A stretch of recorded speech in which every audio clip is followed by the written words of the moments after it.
apologize in advance for the fact that this is kind of going to sound like a Renee No hype man video. I try not to mention that we're friends because it feels kind of try hard, but it's kind of hard to tell the story without mentioning her. After my sister passed away in a very public way due to my dad being a member of the Piano Guys and her being missing for like a month and a half, what school did I prefer more? The school that I went to where everyone knew, or the school that my parents moved to an hour and a half away? The school that everyone knew, my family. Walking through the halls genuinely felt like a movie with everyone staring at me. And I'd be lying if I didn't say that right after she passed away, I dropped out of school for like 4 months. I got into this program where they would like bring a tutor to you. But I didn't just do it because people were looking at me. It was also because I was too emotionally overwhelmed to handle waking up, going to school for 8 hours a day. But for the most part, the overall feeling of love and concern was a big deal to me. When I moved an hour away, everyone said that the school that I was in the district of is like the worst as far as like, culture. So I opted to a variance to a neighboring school, which was a bad idea. While I was at that school, I could not make friends. I also was super depressed and weird, my most negative. And there was this one girl in my ward that decided to take a chance on me, Renee. She and I were like semi-friends for like a few months, but I can honestly say she's like one of the few people that actually really tried.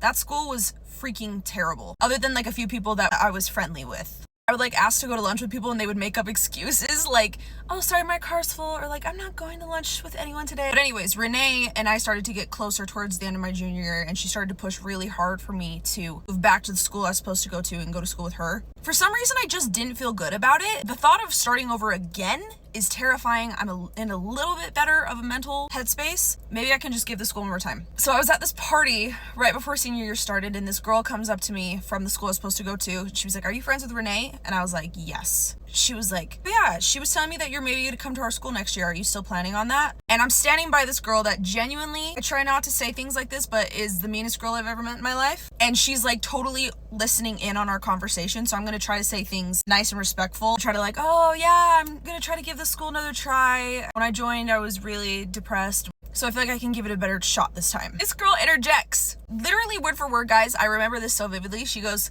no, I don't think it was that. I just think it's that no one really cared. And I looked at her, looked at this girl I was talking to, and I was like, or there's that. I had no idea what to say. I was like, yeah, no one cared. Like, that's facts. No one cared. Ultimately, I ended up moving back to my hometown for my senior year and lived alone there. I do sometimes wonder if I should have gone to school with Renee, but I don't think I was supposed to, because my now husband was in her friend group and I had met him like twice through her. And that's actually the only reason we're together, is because we knew each other. I don't think I was supposed to really know him. I was at like my very lowest. I don't think we would have been able to start at a clean slate. But anyways, yeah, that's my answer. Shout out to Renee and people like Renee that actually notice when people are struggling and actually do their best to take them under their wing and care.